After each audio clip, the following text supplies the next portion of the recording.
राम राम जी सबको, राम राम जी। राजी खुशी हो, मने यही चाहिए। हमारे बीच में हमारे बहुत ही आदरणीय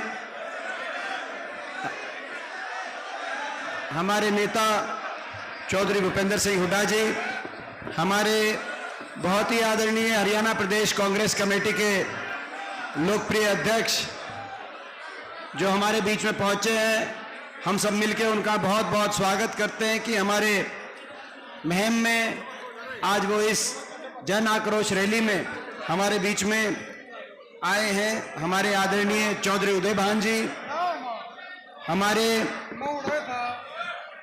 बीच में उपस्थित हमारे आदरणीय डॉक्टर रघुबीर सिंह कादियान जी, हमारे बहुत ही आदरणीय इस इलाके के आपके हमारे संघर्ष के प्रतीक, जिनका हर कदम पे मुझे आशीर्वाद भी मिला है और जिन्होंने अपने जीवन में इस इलाके के लिए एक बहुत बड़ा संघर्ष और एक बहुत बड़ी तपस्या करी है। हमारे आदरणीय आनंद सिंह दांगी जी, हमारी बहन पूर्व मंत्री और झज्जर से विधायक गीता बुक्कल जी, रोहतक से हमारे विधायक भारत भूषण बत्रा जी, कलानौर से हमारी विधायक बहन शकुंतला खटक जी, सफीदों से हमारे विधायक भाई सुभाष गांगुली जी, हमारे विधायक इंदुराज नरवाल जी, भालू जी बड़ौदा से, हमारे इसराना हल्के से विधायक भाई बलवीर वाल्मीकि जी, हमारे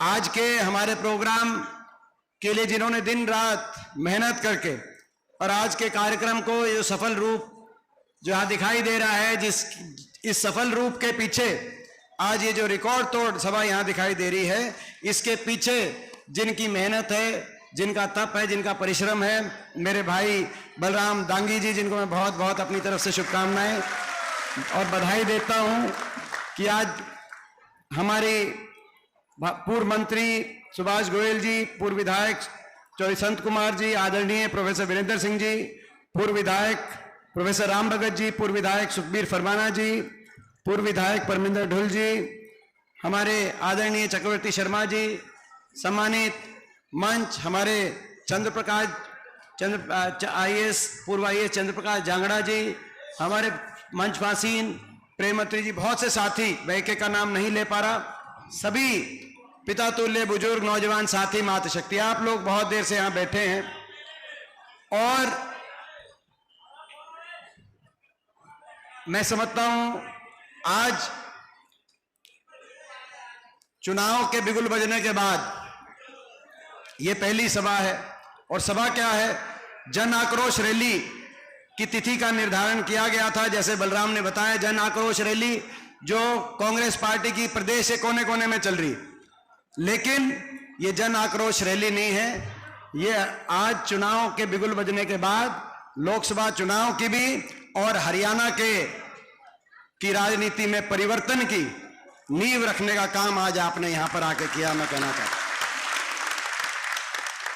और ये आपकी शक्ति, ये आपकी शक्ति है। मैं नमन करता हूं महम की इस तपोभूमि को, इस वीर भूमि को। मैं आप सबको अपनी तरफ से मैं नमन करता हूं और इसमें कोई दो राय नहीं है। मुझे गर्व है कि मैं आपका बच्चा हूं, मुझे इस बात का गर्व है। ये हो सकता है कि ये सही बात है, सांगी गांव मेरी जन्मभूमि है, लेकिन ये महम मेरी कर्म भूमि है, इस बात का मुझे गर्व है। और मुझे आप पे गर्व है कि ये वो महम है जिसने जब अपनी शक्ति को पहचाना है तो देश की और प्रदेश की राजनीति को मोड़ने का काम किया है, दिशा देने का काम किया, ये वो महम है।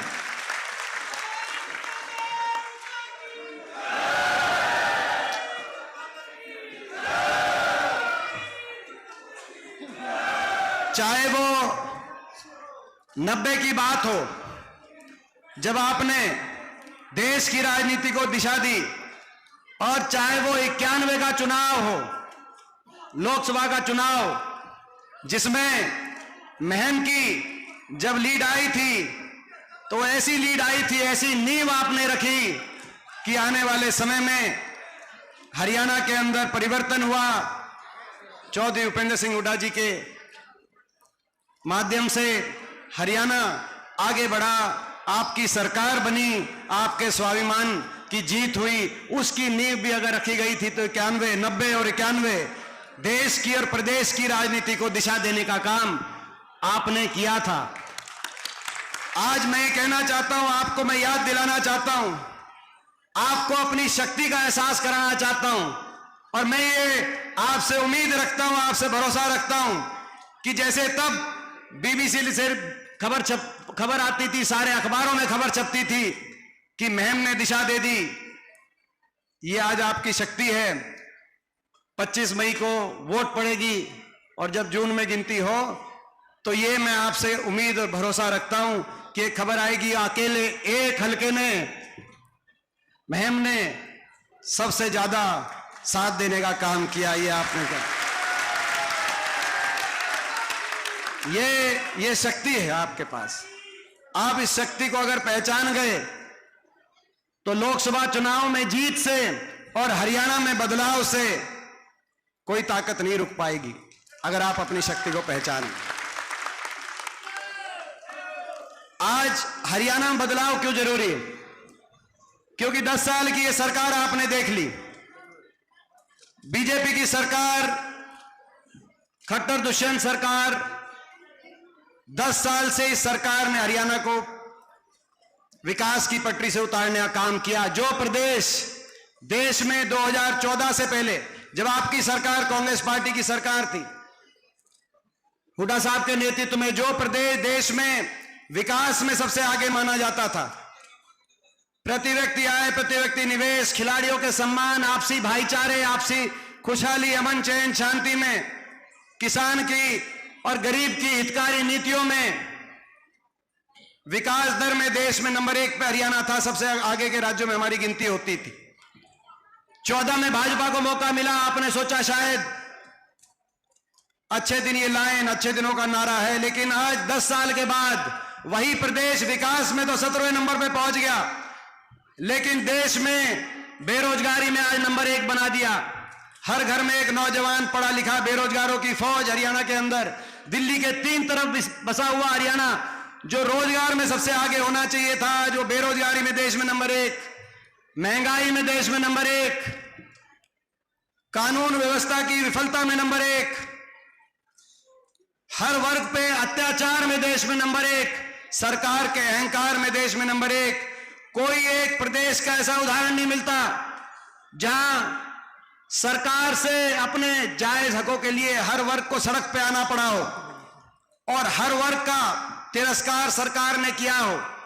कर्मचारी ओल्ड पेंशन स्कीम के लिए आए, उन पे लाठीचार्ज, सरपंच, मेंबर, जिला परिषद के सदस्य अपने अधिकारों के लिए आए, उन पे लाठीचार्ज, मनरेगा का मजदूर अपने मानदेय के लिए आए, उस पर लाठीचार्ज, ग्रामीण सफाई कर्मचारी, चौकीदार करनाल में पहुंचे, उन पे लाठीचार्ज, आशा वर्कर, आंगनवाड़ी अपनी मांगों के लिए गई, उन पे लाठीचार्ज, किसान 1.25 साल तक किसान आंदोलन में पूरे देश में अगर एक प्रदेश के अंदर बार बार लाठीचार्ज हुआ, बार बार आंसू गैस के गोले छोड़े गए, किसान पे हर तरह का किसान का अपमान हुआ, 750 शव इन धरनों से वापस आए, लेकिन सत्ता में बैठी सरकार ने किसी के घर जाकर आंसू पोंछने की बात तो दूर थी, सहानुभूति के 10 शब्द भी नहीं कहे, लेकिन तिरस्कार के शब्द किए। तो उस प्रदेश का नाम हरियाणा। महिलाओं की बात करते हैं, महिला सम्मान की बात करते हैं, लेकिन ये वो प्रदेश ने ऐसा भी उदाहरण बनाया इन 10 साल में, जब हमारी बहन बेटियां अपने लिए न्याय मांग रही थी, वो कुछ और नहीं मांग रही थी, कह रही थी कि हमें न्याय मिले। ये वो सरकार है जिस सरकार ने एक सत्ता में बैठे किसी व्यक्ति ने नहीं कहा कि आपको न्याय मिलेगा, जायज कार्रवाई होगी, जो कोई दोषी होगा उस पर सजा होगी, आपको न्याय मिलेगा। दिल्ली की सड़कों पे, जंतर मंतर पे हमारी बेटियों को जब घसीटा जा रहा था तो मूक दर्शक बनी हुई थी बीजेपी जेजेपी की सरकार और इनके सारे प्रतिनिधि। महिलाओं का तिरस्कार हुआ तो हरियाणा में, और जब चंडीगढ़ के अंदर विधानसभा में जब बात उठाई गई कि एक संदीप सिंह मंत्री है खेल विभाग के, उन्हीं के महकमे की एक हमारी बेटी जो कोच है उनके ऊपर दुष्कर्म का आरोप लगा है, दुर्व्यवहार का आरोप लगा है। जब रक्षक ही भक्षक हो जाए तो जनता कहां जाए? क्या कसूर था उन बेटियों को जिनको दिल्ली की सड़कों पे घसीटा गया, और क्या कसूर था उस बेटी का जिसने, और जब ये आरोप लगा और चंडीगढ़ की विधानसभा में खड़े होकर हुड्डा साहब ने कहा कि उसका इस्तीफा होना चाहिए, तो मुख्यमंत्री जी ने कहा, भाज वो नहीं बोल रहे थे, बीजेपी का घमंड बोल रहा था। उन्होंने कहा संदीप सिंह मंत्री है, मंत्री रहेगा, मंत्री रहेगा। और आज मैं भी महम में कहना चाहता हूं, बीजेपी का ये घमंड टूटेगा, टूटेगा, टूटेगा।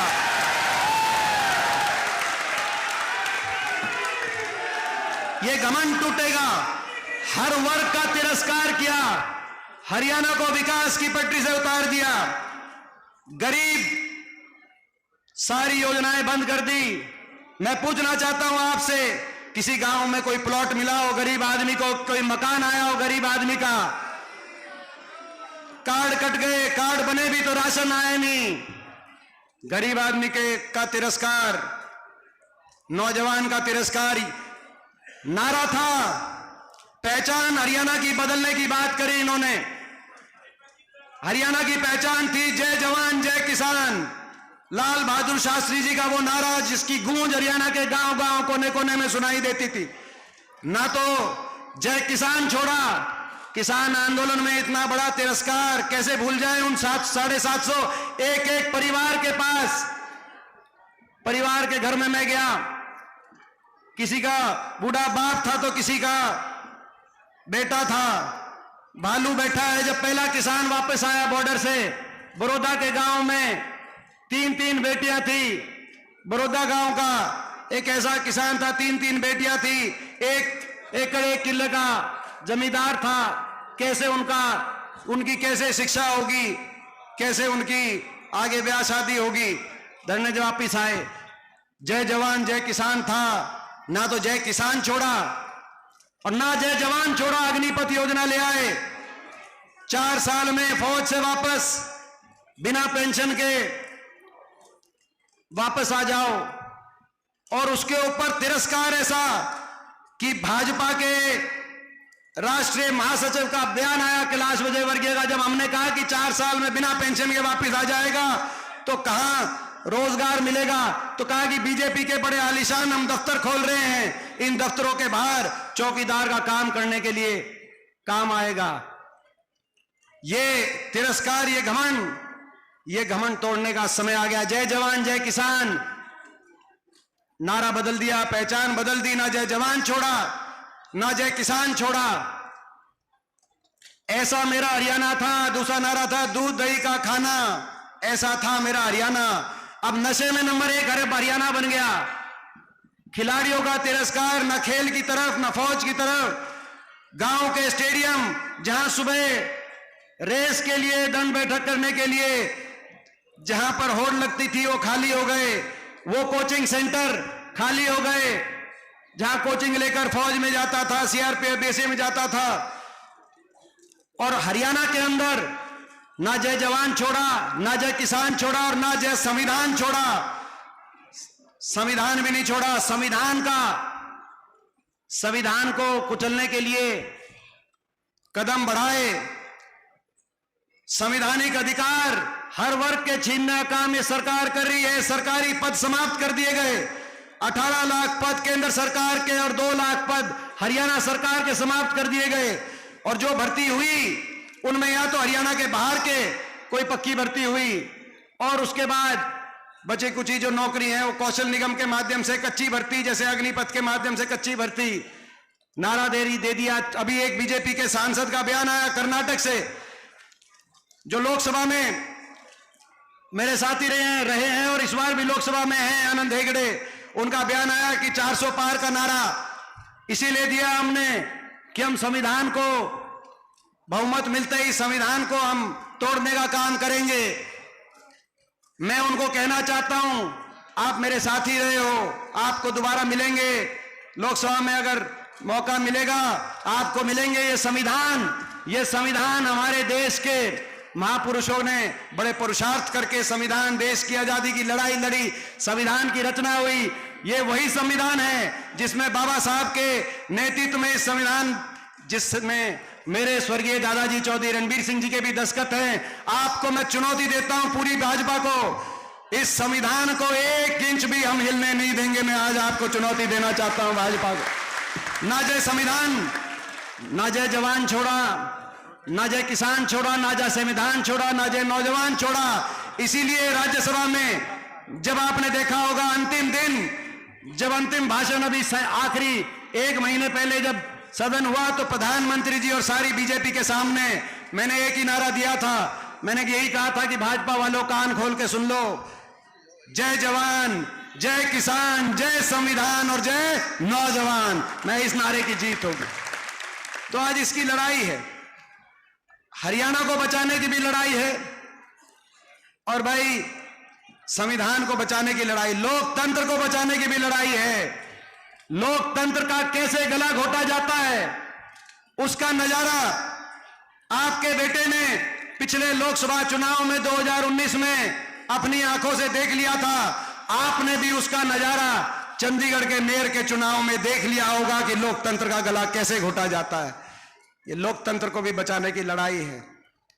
तो भाई मैं ये एक बात कहना चाहता हूं, इनके निशाने पे ये सीट है, रोहतक की सीट इनके निशाने पे है। अभी इनके अध्यक्ष आए थे, जो अभी जिनको बदल के इनके मुख्यमंत्री हरियाणा बनने का अवसर मिला है, उन्होंने कहा कि 9 सीटों की जीत हमारी एक तरफ होगी, रोहतक की एक उनका नतीजा एक तरफ हो। अभी झज्जर में उनका एक स्टेटमेंट कुछ दिन पहले आया था। रोहतक निशाने पे है, रोहतक निशाने पे नहीं है, आप लोग निशाने पे हो, मैं निशाने पे हूं। पिछली बार भी मैं निशाने पे था। और वो क्यों? क्योंकि अपनी शक्ति को आप पहचानना। ये जो सीट है, इसका नतीजा केवल एक सांसद बताने का नतीजा नहीं होगा। मैं आपको ये विश्वास दिलाता हूं, यहां से जो नतीजा आएगा आपके आशीर्वाद से, यहां से जब कांग्रेस जीतेगी, जब आपका मुझे आशीर्वाद मिलेगा, तो वो एक सांसद बनाने का ही काम नहीं करेगा, हरियाणा में आपकी अगली सरकार में वो नतीजा बनाने का काम करेगा। मैं आपको विश्वास दिलाता हूं। और ये इनको भी पता है, इनको भी पता है, इसीलिए हम निशाने पे हैं। और इनके निशाने पे तो हो सकते हैं, और ये शातिर ताकतें हैं, इनके पास बहुत कुछ है, इनके पास असीम धनबल है। ठीक कह रहे थे अभी दांगी साहब कि जो ये खुलासा हुआ इलेक्टोरल बॉन्ड का, नारा भाजपा का सामने आ गया, संगठित भ्रष्टाचार ऐसा। नारा भाजपा का क्या आया? जो देगा हमें चंदा उसको देंगे हम धंधा, जो देगा चंदा उसको देंगे धंधा, और कोई अगर नहीं दे सका चंदा तो उसको देंगे ईडी का डंडा। ये भाजपा का नारा है। असीम धनबल, पूरे देश प्रदेश में, रोहतक में एक कोई अस्पताल, एक कॉलेज, कोई एक संस्था बनाई नहीं, लेकिन अपने आलीशान दफ्तर बनवा लिए। इतना पैसा है तो उन दफ्तरों के साथ उस पैसे से एक आधा स्कूल कॉलेज भी खोल देते। 10 साल हम इंतजार करते रहे। तो इनके पास आपको निशाने पे लिया जाएगा, मुझे निशाने पे लिया जाएगा, और निशाने में लेकर इनके पास धनबल है, इनके पास मीडिया बल है, इनके पास सत्ता बल है, इनके पास दिल्ली में, चंडीगढ़ में सरकारें हैं, इनके पास सरकारी तंत्र बल है, इनके पास षड्यंत्र बल है। मगर इनसे मुकाबला करने के लिए हमारे पास कुछ है, तो आपका आशीर्वाद है, आपके दिया हुआ हौसला है, उसमें कमी मत छोड़ना, उसमें कमी मत छोड़ना। उसमें मैं सभी अपने महम के 36 बिरादरी के परिवार से पूछना चाहता हूं, उस आशीर्वाद में आप कमी तो नहीं छोड़ोगे? मैं आप सबसे पूछना चाहता हूं। मेरा इतना ही कसूर है जो मुझे निशाने पे लेते हैं कि इन्होंने षड्यंत्र करके मुझे हराने का काम जरूर किया होगा, मैं इनके निशाने पे जरूर रहा हूंगा, लेकिन मैंने हार नहीं मानी। 10 साल सत्ता में भी एक दिन मैंने अपना घर नहीं देखा, और जब मैं विपक्ष में भी रहा तो जहां जरूरत आई, कहीं किसान आंदोलन में जरूरत आई तो कहीं खिलाड़ियों की जरूरत आई, कहीं अपनी बेटियों को जरूरत आई तो कहीं गरीब आदमी को जरूरत आई, मैंने अपना घर विपक्ष में भी नहीं देखा। मेरा इतना ही कसूर है। इसीलिए हम इनके निशाने पे। और आपने देखा होगा अभी 3 दिन पहले दुष्यंत चौटाला का बयान आया। हिसार में ये वही दुष्यंत चौटाला है जिसने पिछली बार बयान दिया था, अब की बार बीजेपी को करो जमुना पार। यही बयान था कि नहीं था? मैं पूछना चाहता हूं। राजनीति में नैतिकता की भी जगह होनी चाहिए, ईमानदारी की भी जगह होनी चाहिए। आज मैं कुछ कहूं और करूं कुछ और तो राजनीति से कैसे लोगों का विश्वास रहेगा?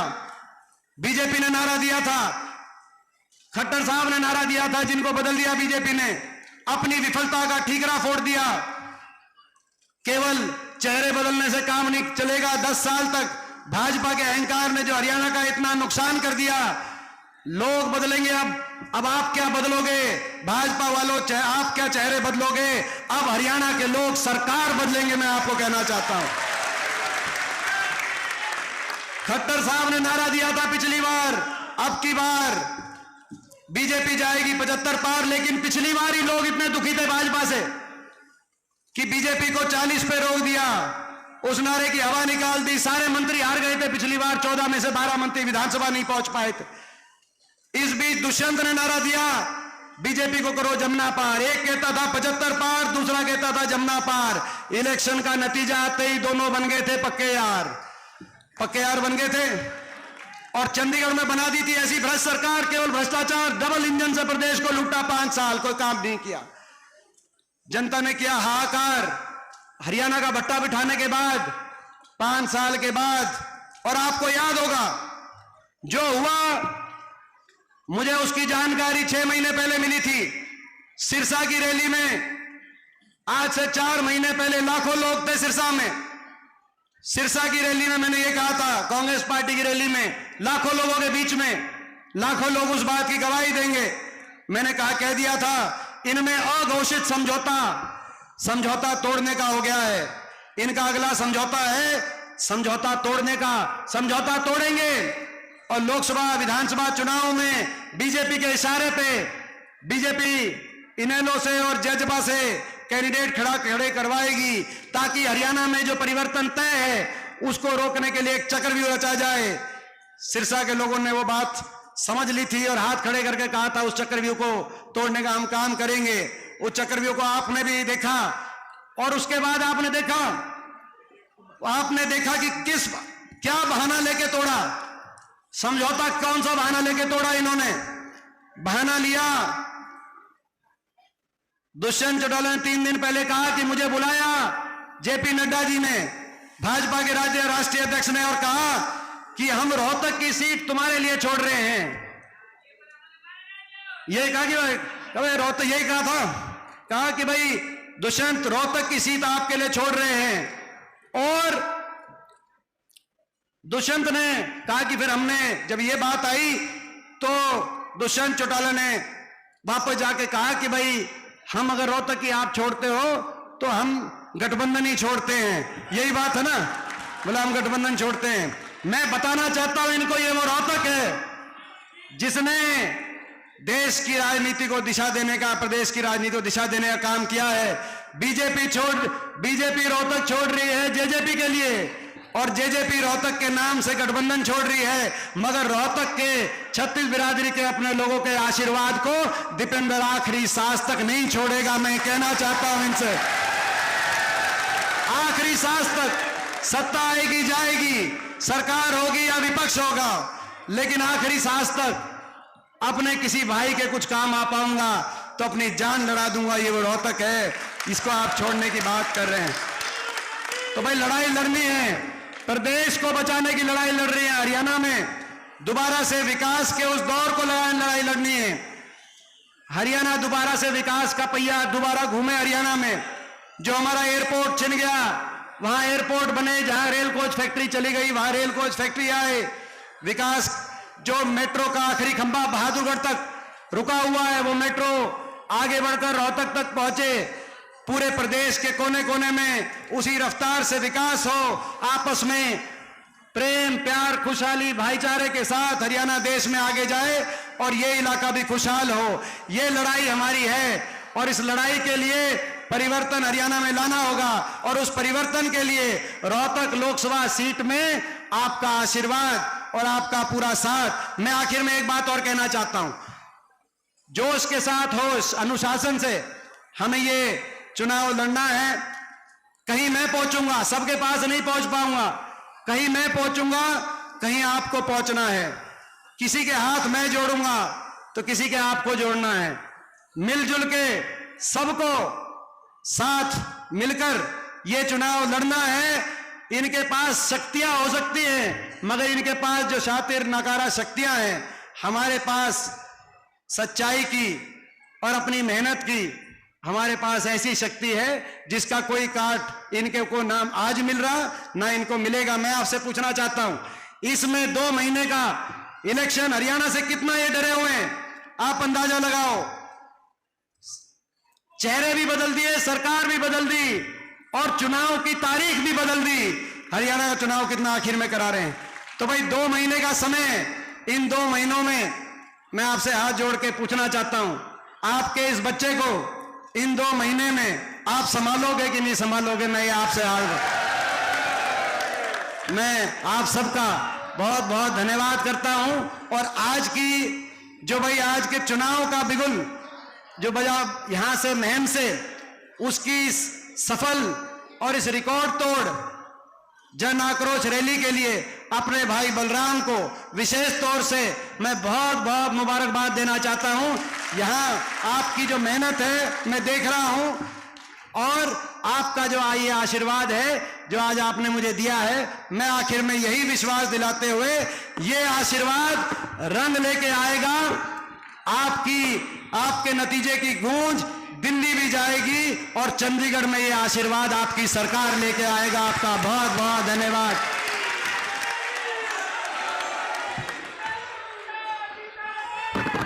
बहुत बहुत धन्यवाद आदरणीय दीपेंद्र जी। अब मैं निवेदन करूंगा